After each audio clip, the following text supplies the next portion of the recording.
E justamente sobre a aplicação da lei Magnitsky pelos Estados Unidos ao ministro Alexandre de Moraes, do Supremo Tribunal Federal, nós vamos entender exatamente o que trata essa lei, a sanção que pode ser aplicada e os impactos disso. Como a gente olha para o detalhe, explica para você que está me acompanhando nesse momento, entender o que pode ser feito, qual o tipo de sanção, digamos assim, que o ministro sofre nesse momento através daquilo que foi definido pelo governo americano. Para isso, eu vou conversar com a professora de Relações Internacionais da Escola Superior de Propaganda e Marketing, Natália Figerman. Professora, uma ótima noite, é um prazer recebê-la aqui. Boa noite, Rafael. Um prazer estar contigo novamente. Professora, eu quero de fato usar todo o seu conhecimento para explicar para quem está em casa, porque eu acho que é importante a gente começar realmente pelo literal. O que é essa lei, do que ela se trata? Minha primeira pergunta é de fato entendê-la, o que significa essa lei e como ela vai ser aplicada ao ministro da Suprema Corte aqui no Brasil. Olha, Rafael, essa lei ela vai surgir em 2012, né, ainda durante o governo Obama, e o nome dela é inspirado num caso de um político russo que vai denunciar casos de corrupção dentro da Rússia e violação de direitos humanos. E a partir daí, os Estados Unidos vai criar essa lei com o objetivo, inicialmente, somente de sancionar indivíduos russos, né, envolvidos em corrupção ou que violaram direitos humanos. Em 2016, essa lei passa por uma, vamos dizer assim, ampliação, né? Ela deixa de se limitar aos russos e passa a expandir para qualquer indivíduo de outra nacionalidade que tenha atuado dentro de um caso de corrupção ou de violação dos direitos humanos. E me parece que nesse momento a gente tem uma segunda expansão dessa lei. Por quê? Porque o caso do ministro Alexandre de Moraes não se encaixa dentro, vamos dizer, de corrupção, né? Ele não foi acusado de corrupção, tampouco está sendo acusado de violar os direitos humanos de qualquer indivíduo. Na verdade, o que ele tem feito é o seu trabalho enquanto juiz do Supremo Tribunal Federal. E essa lei foi aplicada para ele. Então, a gente está tendo uma modificação na interpretação dessa lei pelo governo norte-americano. Agora, o que significa isso para Alexandre de Moraes? Significa que se Alexandre de Moraes tem conta nos Estados Unidos ou uma conta internacional no Brasil em dólar, tem algum imóvel dentro dos Estados Unidos ou negocia diretamente com alguma empresa norte-americana, ele vai ser impedido de mexer em qualquer desses, vamos dizer assim, desses imóveis. Isso vai impactar nas suas contas nacionais? Olha, embora seja tipificado, né, que algumas contas nacionais, da qual ele detém cartões como Visa, Mastercard, pode ser impactado, o que a gente tem visto é que quando essa lei foi aplicada para juízes, né, da Rússia e também da Venezuela, eles continuaram mantendo as suas contas nacionais na Venezuela e na Rússia, respectivamente, e conseguindo realizar os pagamentos e as suas atividades financeiras localmente. Então, embora a lei tenha previsto isso, o que nós vimos é que a sua aplicabilidade nos casos nos quais ela já foi realizada, nem sempre tem tido essa mesma consequência. Professora, quando a gente olha um movimento como esse e as consequências, como a senhora explicou muito bem, nós estamos falando de um tipo de sanção através dessa lei que tem um prazo de vigência ou o ministro, nesse momento, ele sempre estará sujeito, a partir de agora, a não ser que um outro presidente faça qualquer tipo de alteração, ao que foi afirmado e também definido pelo Donald Trump? A partir de agora ele estará sujeito a essa lei, né? E isso tem que ser revogado por um outro presidente ou por próprio Donald Trump. Sabemos que temos um presidente hoje na Casa Branca que tem a capacidade de mudar de opinião muito rapidamente. Então, vimos isso hoje com o tarifaço, né? Embora muitas tarifas estejam previstas, muitas também foram isentas, né? Tivemos mais de 700 produtos que foram isentos, como vocês mesmos estavam tratando na notícia anterior. Então, isso complica a vida do Alexandre de Moraes? Complica, Mas o que eu acredito que a gente deveria questionar é o fato de os Estados Unidos utilizarem de uma lei que se tratava para indivíduos que são acusados de corrupção e violam os direitos humanos e utilizarem para indivíduos que não fizeram, né, nenhum tipo de corrupção ou violação de direitos humanos. Isso coloca qualquer, vamos dizer assim, indivíduo que busque enfrentar os Estados Unidos ou que não esteja aí de acordo com o gosto de Donald Trump em risco potencial, porque pode ser usado para qualquer figura pública importante de qualquer nação. A partir também desse instante e dessa confirmação que tivemos hoje, é possível que o juiz brasileiro consiga, em algum tribunal, algum tipo de instância internacional, seja ela qual for, que alguma medida possa favorecê-lo e mudar essa decisão de hoje? Ou dificilmente teremos qualquer tipo de alternância naquilo que foi decidido nos Estados Unidos? Olha, excelente pergunta, Rafael. Infelizmente, né, os tribunais internacionais que a gente tem, eu não conheço nenhum caso que isso foi revertido para o Tribunal Internacional que temos, né, tanto o Tribunal Penal como a Corte Internacional de Justiça, eles não tratam desses casos específicos, né, talvez poderia ser um mecanismo de arbitragem. Assim, sinceramente, eu não tenho o conhecimento suficiente do direito internacional para ver o mecanismo. Mas o que eu percebo é que hoje os mecanismos do direito internacional eles estão muito fragilizados. Então, a gente tem um cenário onde as organizações internacionais estão fragilizadas.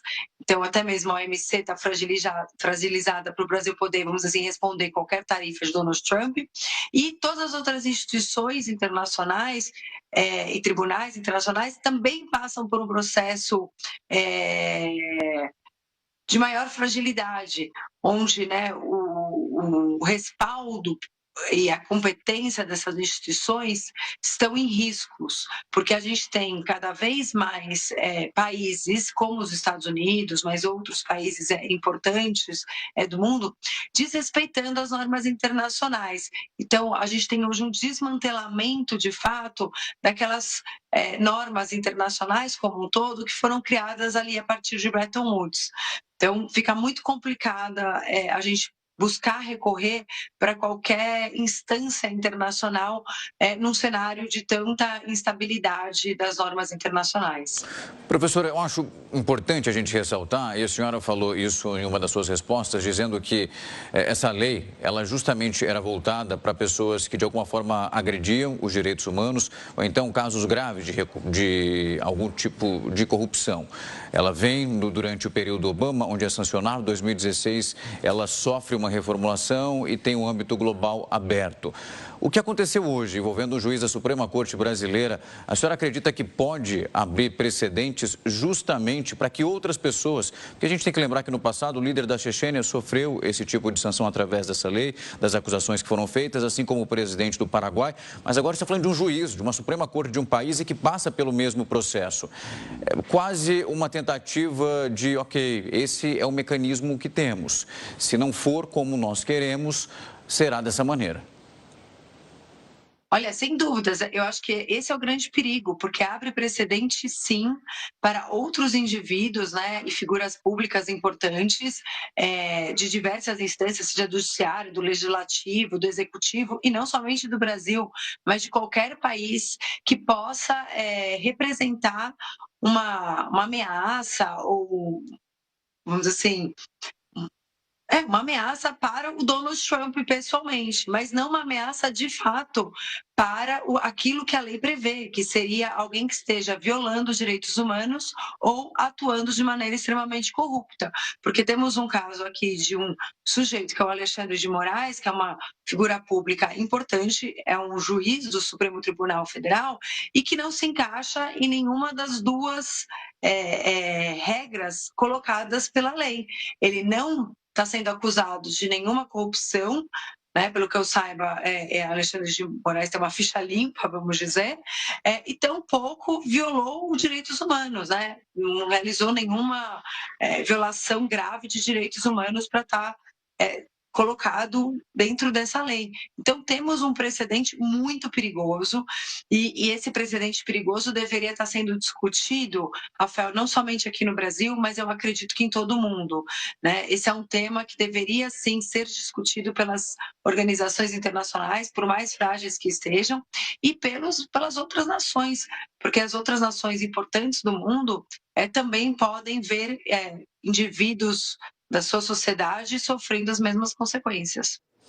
Professora, a partir de hoje, dessa quarta-feira, onde temos esse tipo de notícia, nós temos uma expectativa enorme em relação a uma possível negociação entre o governo brasileiro com as tarifas que nós falávamos aqui anteriormente. Elas entrariam em vigor na próxima sexta-feira. Temos agora um prazo maior. Essa lista que foi divulgada de alguns itens, na verdade diversos, que não receberão essa tarifa de 50%, mas carne, café e tantos outros ainda passam por esse processo. A sinalização dessa sanção em relação ao ministro da Suprema Corte, na sua avaliação, mostra que o governo de Donald Trump ainda não está aberto o suficiente para ter uma negociação que possa beneficiar o Brasil? Olha, infelizmente, me parece que Donald Trump não está aberto o suficiente para sentar na mesa e negociar.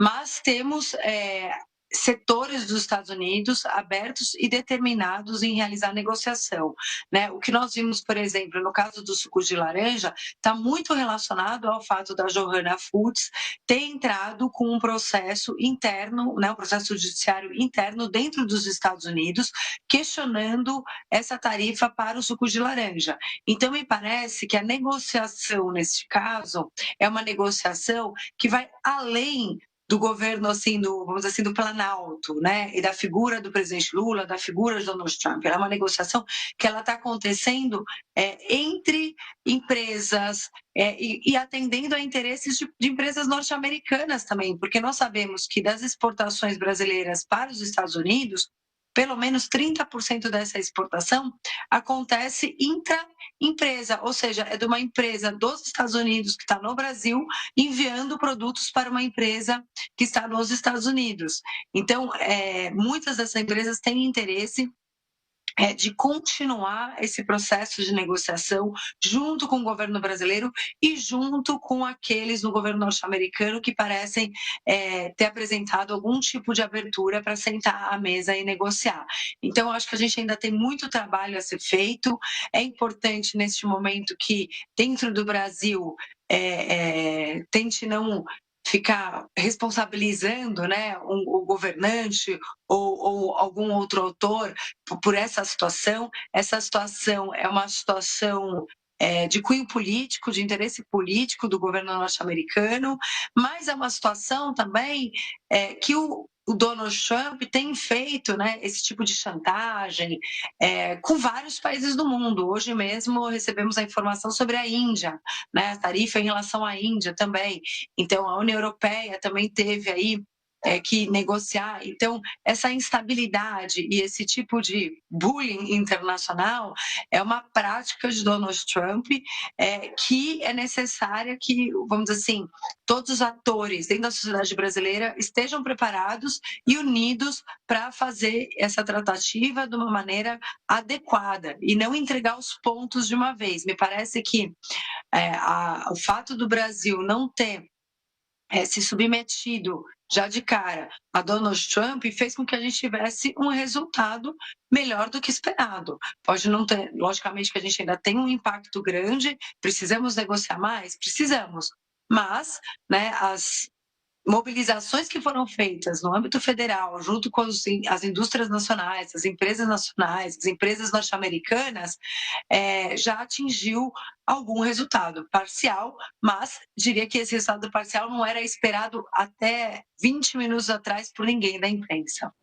Professora, queria muito agradecer o seu tempo, a disponibilidade para vir aqui conversar conosco, explicar um pouco dessa lei, as consequências para o ministro brasileiro e também a gente, de alguma maneira, vai tentando esclarecer e tentando também, ao mesmo tempo, com quem nos acompanha, verificar o que pode ser feito a partir desse instante, como o governo brasileiro precisa agir e, sem sombra de dúvida, o mais rápido possível. Muito obrigado por falar conosco mais uma vez. Obrigada, Rafael. É um prazer. Boa noite. Boa noite. Até mais.